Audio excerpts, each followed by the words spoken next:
it come about, and then the company from your surfing background? Well, it started with me just building some model surfboards. Well, there you go. There he is right there. That's right. That is Dave Reynolds taking an offer from a little-known show called Made in Huntington Beach 20 years ago. Flash forward right here. Now we're in the nerve center of his operation, 20 years now, with the legendary now surf artist himself, Dave Reynolds. How are you, sir? How's it going, Matt? What do you think? I think we both had more hair back then. Yeah, we're both still kicking, though. we're still doing it. Wow, that's kind of a time warp for us a little bit, you know. I mean, that's videotape, that now is digital tape or digital, and back then it was what, just cable and broadcast. That's your options today. Right. You know, look what you have, right? Back in that show, that was before the internet. You know, before you even had a printer in your home or a computer.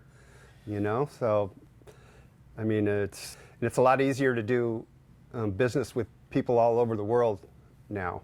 That's technology, and times have changed, right? Right. You've changed a little bit, we've changed, but you're still doing it. We now have the internet, and it's kind of changed everything. I mean, especially as far as being an entrepreneur and being a businessman, you know. My computer is probably as important of a tool as my bandsaw. You know, it'd be a real tough. If I had to choose one, I think I would keep the computer. So, how are you? How have you been? I've been good. I've branched off into a lot of different types of products, and what have you been doing from that video to today's video? What have you been doing in 20 years, Mr. Reynolds?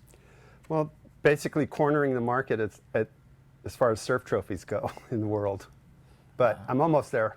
Well, actually, with these surfing award, these trophies that you've done, you actually started in the very beginning at the top. Yeah, back in 1988, you know, doing the pro tour, you know, and taking the awards with me to Hawaii that first winter, my first trip to Hawaii, and boom, I'm there at the ASP Awards banquet with the trophies. Like? That was a home run. Awesome.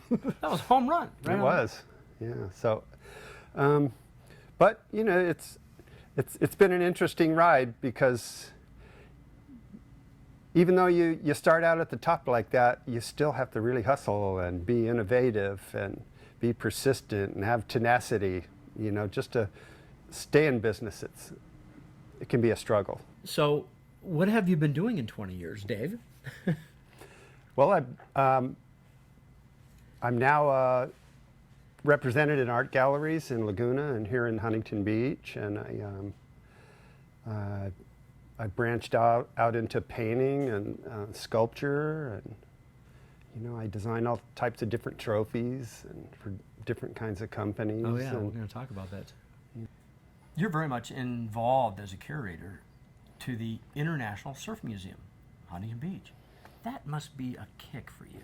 Oh, it's a lot of fun, especially when I'm there and I get to see all the tourists coming through, and you know, and they all it's kind of fun to watch them get to learn something about surfing that they, and you know what, me making the exhibits, you know, I learn a lot too. Can you imagine what's gone through, and all the famous surfers too, who touched that over so many years of in Huntington Beach. Surfboards on parade, the first of its kind anywhere, and you had a hand in that. You had a board on the very first go around. What was that like? That was a lot of fun. You know, I was honored to be chosen as one of the artists in that, because you know, there are some pretty well-known artists that are on that list, and my first thoughts was to create a painting on a board, like you know, a lot of artists do. And I went and met at the art center, and they told me, you know, we have enough two-dimensional, we need three-dimensional. So that got my wheels turning, and before you know it, I built a surfboard with surfboards inside of it. Called it Century of Stoke. Amazing. And you shared that whole parade with lots of very famous surfboard manufacturers and shapers and so yeah, forth. Robert August, of course, is one of those, but many more. Yeah, John Van Hammersveld, Weiland, Wrightfield. Yeah. You know, there was a good company. And at the end, they auctioned all these boards off, and yours went. I think it was pretty good price. Yeah, I think so too. I wasn't disappointed. Mine, not high, not low. not high, right around the middle, somewhere around $4,000. $4,000. The only thing that kind of sucks is that it ended up in San Francisco. You know, and it all went for a good cause, for the new Skin Cancer Institute over at Hogue, Yeah, Newport. Hogue to step up like the way they did is just amazing. And Rotary, of course, the group that really harnessed that energy to produce such an event for the whole time, for a year almost, is just a wonderful applause line for them. What do you think? Oh, it was run very well. Jody did an incredible job. Jody McKay. Yes, she's a good friend of mine too, and she pretty much organized the whole thing. One cool thing that happened I think it was last December, was what we call a pop-up store. We learned all about pop-up stores. Maine and PCH had a pop-up store at the Harbor Mall, and you were greatly featured in there, and that was right. Hats off to you for that. Yeah, it was a lot of fun. Yeah, my friend Lauren, she works for the Maine and PCH company, and she invited me to participate and set up a display of art, and got to bring in a lot of things that I thought were kind of cool, versus when you move into a typical art gallery, you got to kind of have pieces that the gallery owner wants. Right. How'd you come up with that cool logo? I love your logo, that look that you have. Well, it's this art style that I've developed that I call minimal surf. That's right, minimal surf. How did you come up with minimal surf? Well, I've always liked bold yet simple graphics. Yeah, and boy, I just can't get enough of this chess piece, the chess set. If you haven't seen this yet, you have to see it. So detailed. It's amazing how long it must take you to do describe for us this chess set.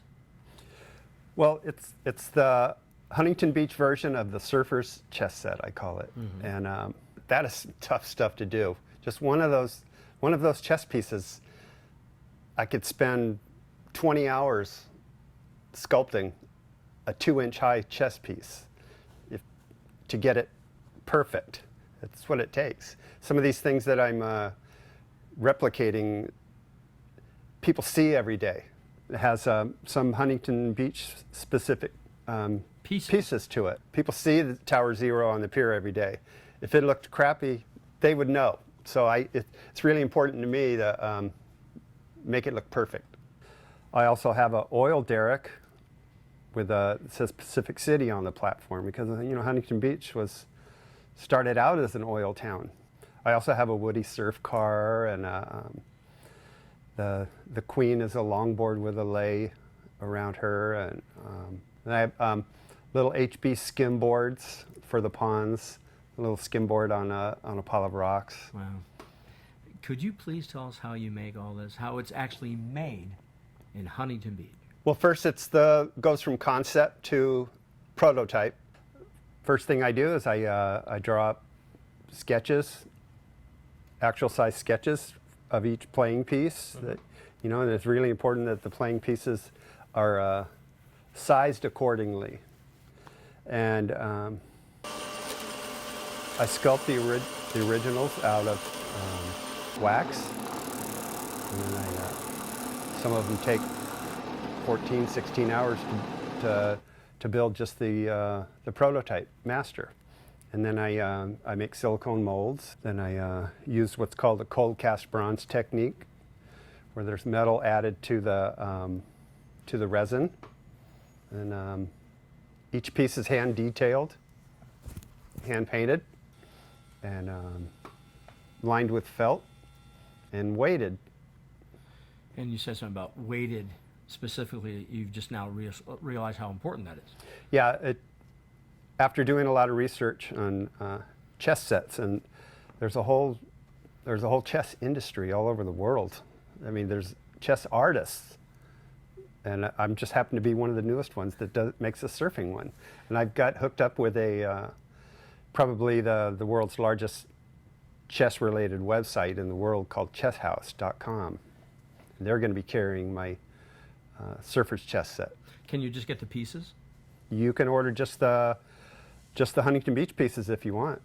They will all be on my website, surftrophy.com. Right, but what about the board itself? How cool is that? What is that made out of? It's made out of bamboo board, and it's probably, I'm guessing, the world's only bamboo board chess table. And, and I use different types of hardwoods and exotic woods, and I have inlaid trim on the top of the board too. By this time that people are looking at this interview, you might have just opened up your own first of its kind Dave Reynolds Gallery. Yeah, I haven't come up with a name for it yet. The Dave Reynolds Gallery. No, it's not going to be that. No, Ladies and gentlemen, the Dave Reynolds Gallery. What do you think?